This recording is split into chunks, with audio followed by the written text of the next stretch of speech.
కానీ మానవుడు తన రూపంతో సృష్టించి తన శ్వాసతో నింపి జీవం గల వారిగా చేసిరి. ఆ మానవుని తాను సృష్టించిన సమస్తముపై అధికారిగా నియమించిన దేవుడు ఒక ఆజ్ఞ కూడా ఇచ్చారు.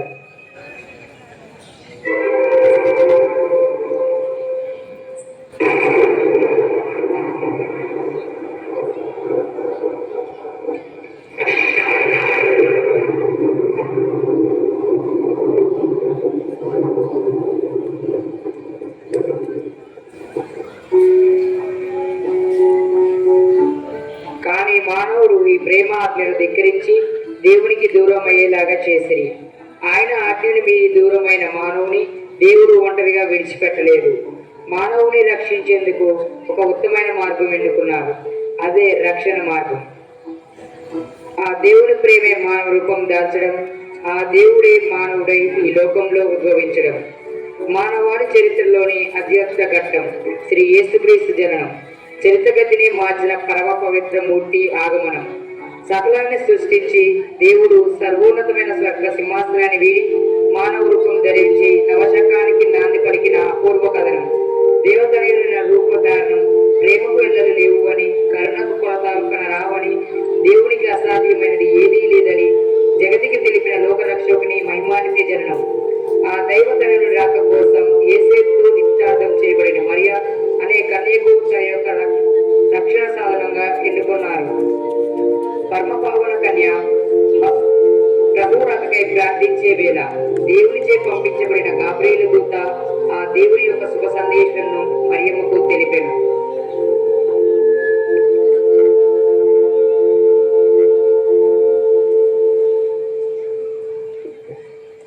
అనుగ్రహ పరిపూర్ణుడారా, నీకు శుభం.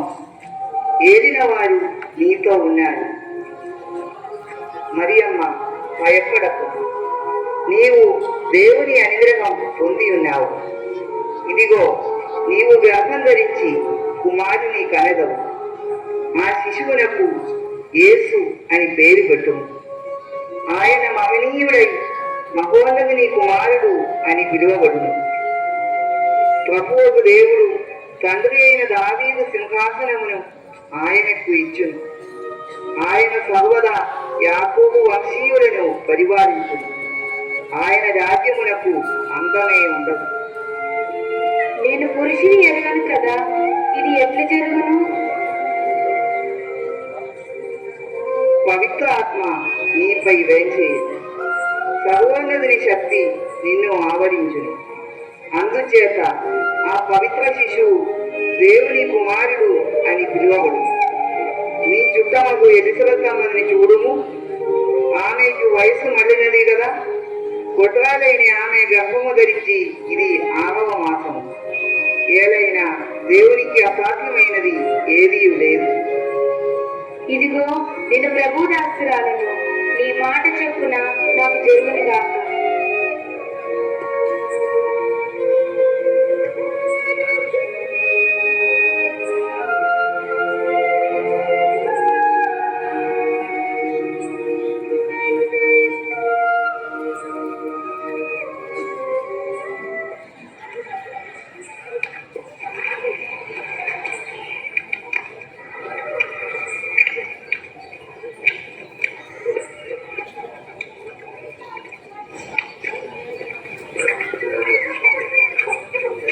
దినములో మరియమ్మ యూదా సీమలో పర్వత ప్రాంతం గల ఒక పట్టణముకు త్వరితంగా ప్రయాణమైపోయింది.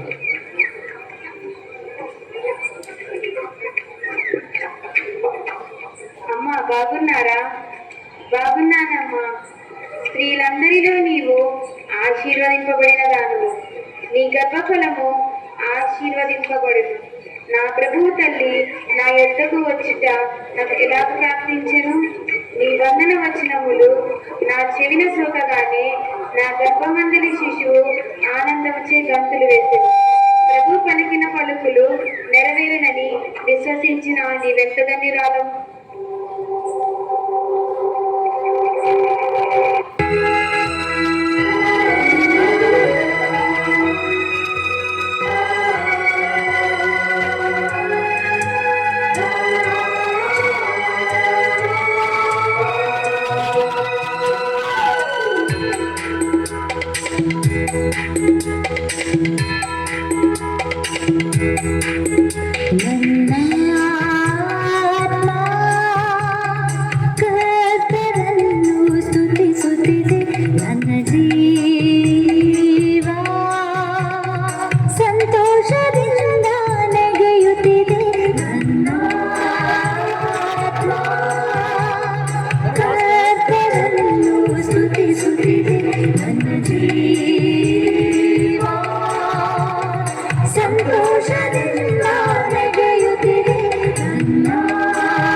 ఆమె భర్త అయిన యోసేపు నీతిమంతుడై ఉండి ఆమెను అవమానింపనొల్లక రహస్యంగా ఆమెను విడనాడి ఉద్దేశించెను.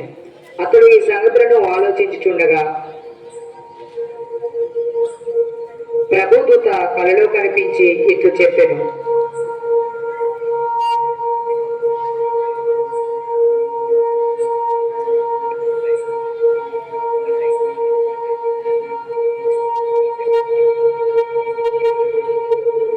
దావీదు కుమారుడగు యోసేపు, నీ భార్య అయిన మరియమ్మను స్వీకరించుటకు భయపడవలదు. ఏలైనా ఆమె పవిత్రాత్మ ప్రభావము వలన గర్భము ధరించినది. ఆమె ఒక కుమారుని కనును. నీవు ఆయనకు యేసు అని పేరు పెట్టుము.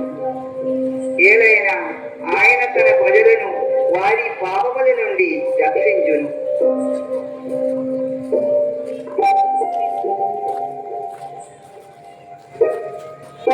పవిత్ర దూత చెప్పినట్లు నేను తనని స్వీకరిస్తాను. దేవుని కుమారునికి తండ్రి అవుతాను. ప్రభు చిత్తం నాలో నెరవేరును.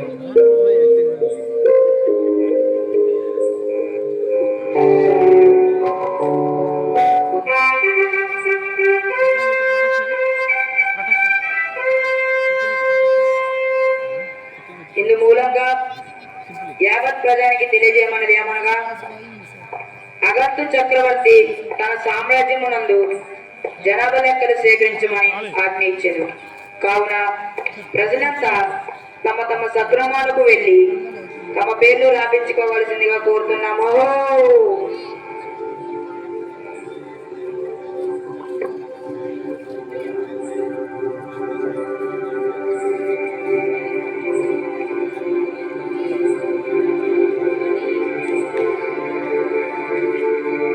మరియా, మనం బెత్లెహేము వరకు జనాభా లెక్కల కోసం వెళ్ళాలి. కానీ నీకు ప్రసవ సమయం వచ్చినందువలన అక్కడికి వెళ్ళటం నాకు ఇష్టం లేదు. మనం రాజు ఆజ్ఞను ధిక్కరించిన మనకు శిక్ష పడుతుంది. దేవుడు ఆజ్ఞ లేనిది ఏది జరగదు. కాబట్టి మనం బెత్లెహేము వెళ్దాం. జోసెఫ్ గర్భవతి అయిన మరియమ్మను వెంట కొట్టుకెను వెళ్ళెను. వారచ్చట ఉన్నప్పుడు మరియమ్మకు ప్రసవకాలం సమీపించెను. మరియమ్మ యోసేపులు ప్రసవం కోసం స్థలం వెతుకుచుండెను.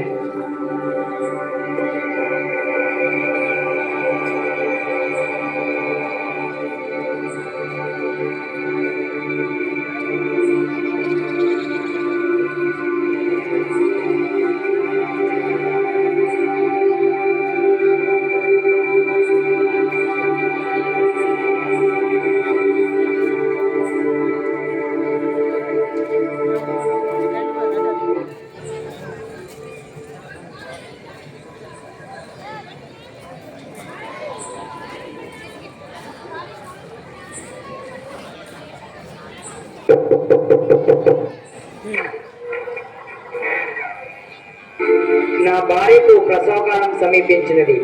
ప్రసవించుటకు చిన్న స్థలము ఇవ్వండి దయచేసి. పోండి. ఎవరు మీరు? మీరెవరో నాకు తెలియదు.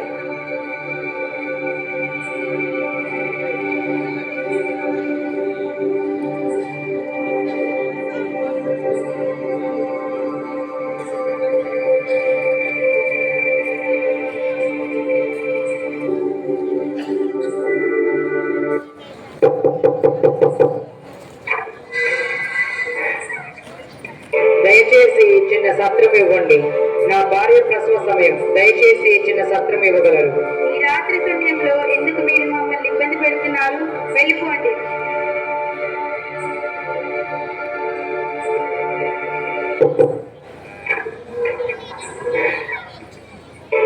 దయచేసి ఒక చిన్న సత్రం ఇవ్వండి. నా భార్యకు ప్రసవ నొప్పులు ఎక్కువ అవుతున్నాయి.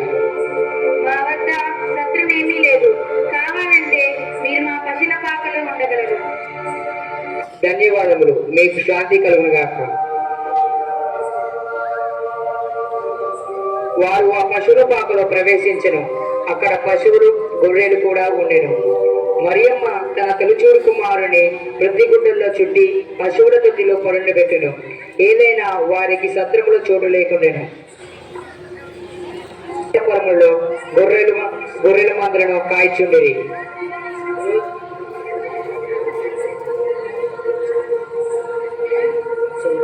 రోజు కంటే చలి ఎక్కువ ఉంది కదరా. వాతావరణం కూడా ఏదో కొత్తదనం కనిపిస్తుంది. చలి బాగా ఉంది. ఇంకో 2 కట్టెలు అందుకోరా. అవునవును.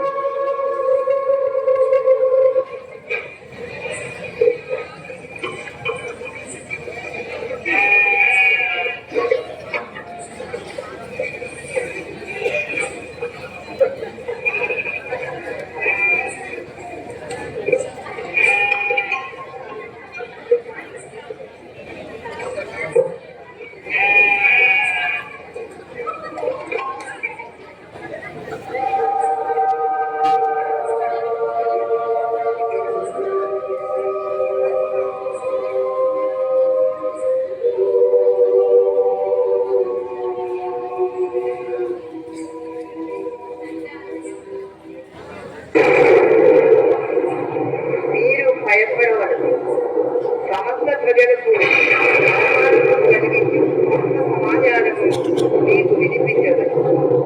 నేడు దావీదు నగరమున నీకు రక్షకుడు పుట్టడు. ఆయన ఇష్టపడి పశువుల తొట్టిలో పరిశీలుగా మీరు చూచదు. మానవాడు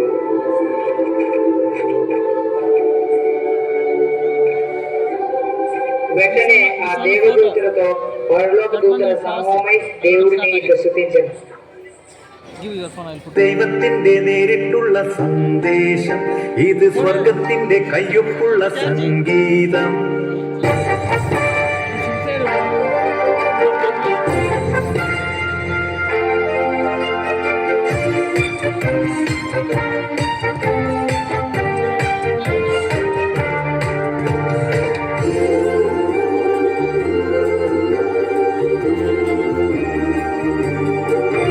സത്രമടഞ്ഞ് ഗാത്രം പിടഞ്ഞ് കന്യാമേരി നിന്നപ്പോൾ നേത്രം നിറഞ്ഞ് യാത്രയ്ക്കൊടുവിൽ യൗസേപ്പ് പിതാവ് നിന്നപ്പോൾ ആ തിരക്കിൽ നീറും കുരുക്കിൽ മനമുഴറി നിന്നപ്പോൾ ആ തിരക്കിൽ നീറും കുരുക്കിൽ മനമുഴറി നിന്നപ്പോൾ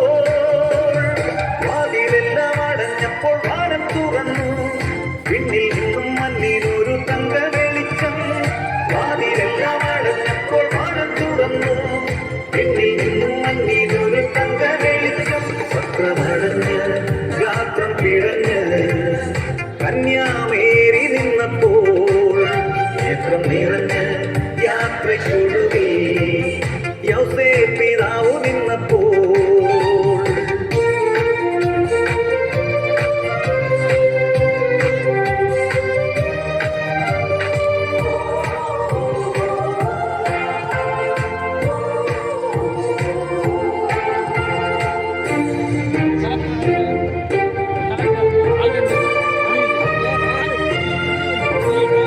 ഒന്നാളമേ മിന്നാരമേ നിന്നെ കാണാനുള്ള യാത്ര, കണ്ണീരിന്റെ ചുറ്റോളങ്ങൾ നീന്തിക്കടന്നുള്ള യാത്ര.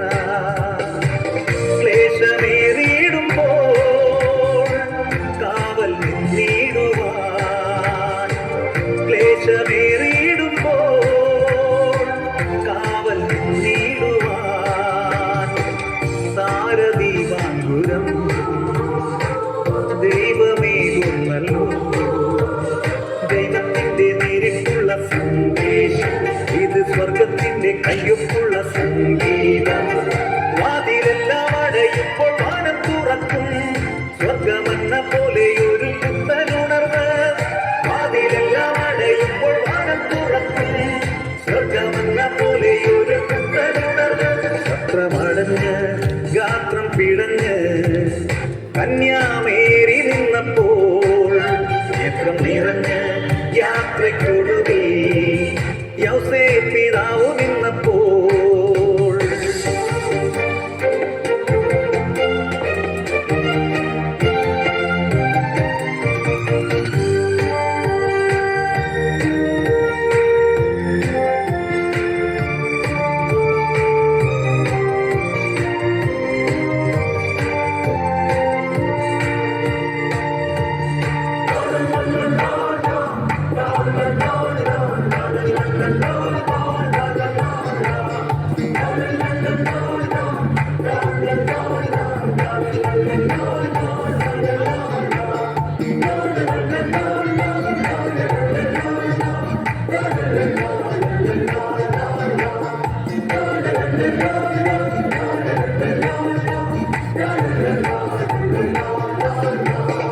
ഉൾക്കൂടകം കണ്ടിടുവാൻ ആരാകിലും തുനിയണം, ആരാധിക്കാൻ വന്നിടുകി ആർഭാടങ്ങൾ പിടിയണം.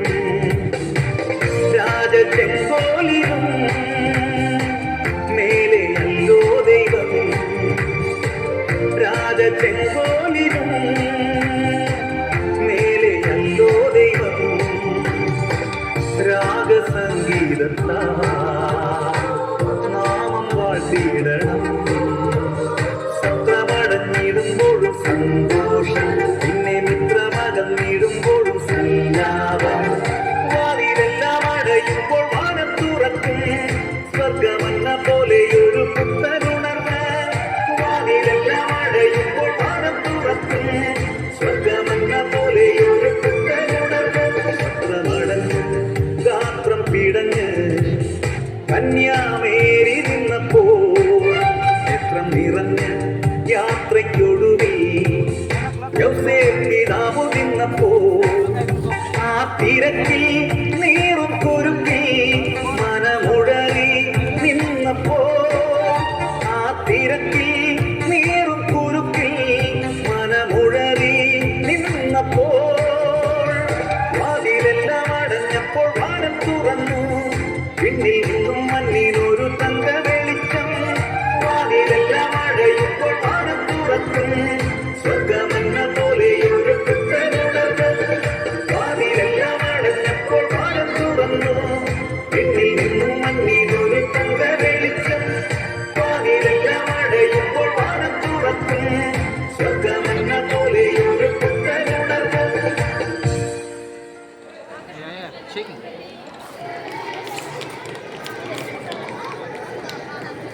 దేవదూత మనకు చెప్పినట్లే మనం కూడా ఒకసారి ఆ బాలియతను చూసి వద్దాం. మనం పోతే ఈ గొర్రెలకు కాపలా ఎవరు? పోతాయా, నీ కాళ్ళు బాగోలేదు కదరా. నువ్వు ఇక్కడే ఉండి గొర్రెలకు కాపలాగా ఉండు, నేను వెళ్ళి చూసి వస్తాను. నేను నడవలేకపోయినా పర్వాలేదు. ఏమో, ఒకవేళ నేను ఆ రక్షకుని చూసిన వెంటనే నాకు మంచి జరుగుతుందేమో. నేను వస్తాను. సరేరా, నీ ఇష్టం మరి.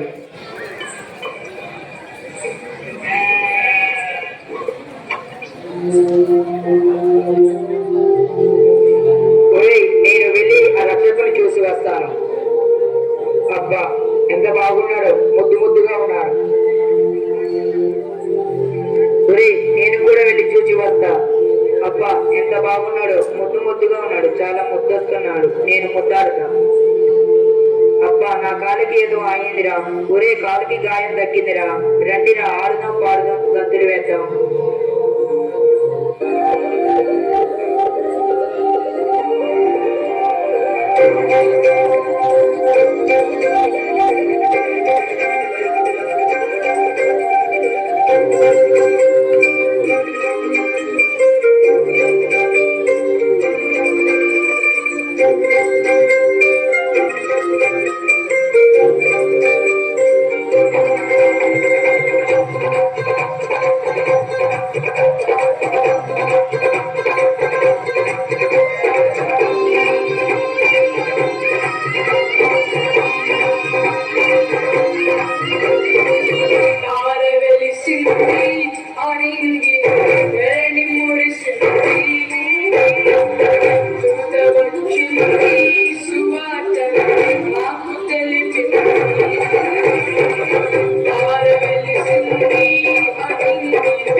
దేవత కలిసి వెళ్ళాములే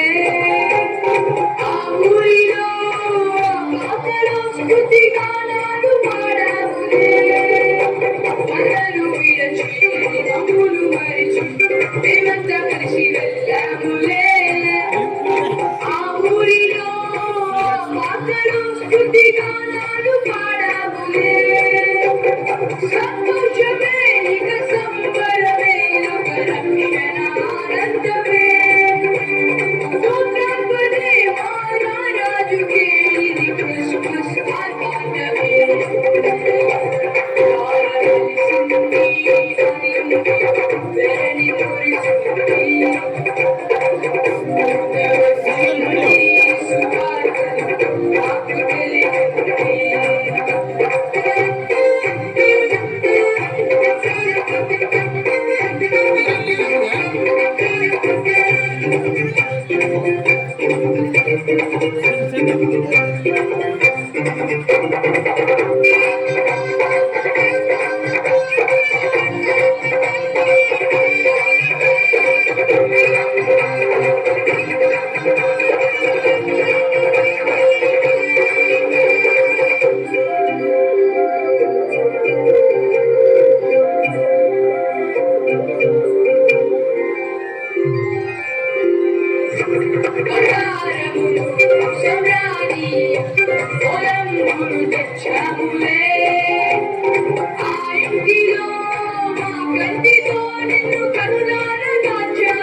కంటిన్యూ. మీరు ఏ రాజ్యం నుండి వస్తున్నారు? మీ రాకకు కారణం ఏమిటి? మీ లోక రక్షకుడు పుట్టాడనే సమాచారం అందింది. అందువలన మేము లోక రక్షకుని దర్శించడానికి వెళ్తున్నాం. మేము కూడా అక్కడికి వీక్షించడానికి వెళ్తున్నాం.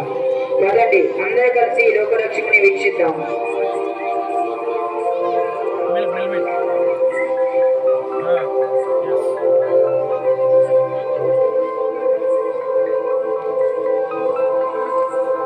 మహారాజా వారికి ప్రణామములు. మీరు ఎక్కడి నుండి వస్తున్నారు? మేము తూర్పు దేశం నుండి వస్తున్నాం. యూదుల రాజుగా పుట్టిన వారు ఎక్కడ? తూర్పు దిక్కున ఆయన నక్షత్రము చూసి ఆయనను పూజింపవచ్చుతిమి. ఎవరక్కడ? ఇటు రండు. చిత్తం మహాప్రభు. యూదుల రాజుగా పుట్టిన శిశువు ఎక్కడ ఉన్నారు? యూరియాలోని బెత్లెహేంలో.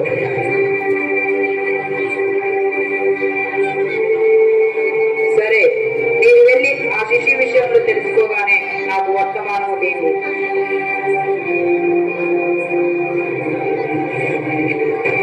నేను ఓటమి ఎరగని హెరోదు రాజును. నేను వెళ్ళి పుట్టిందేమో అసంభవం.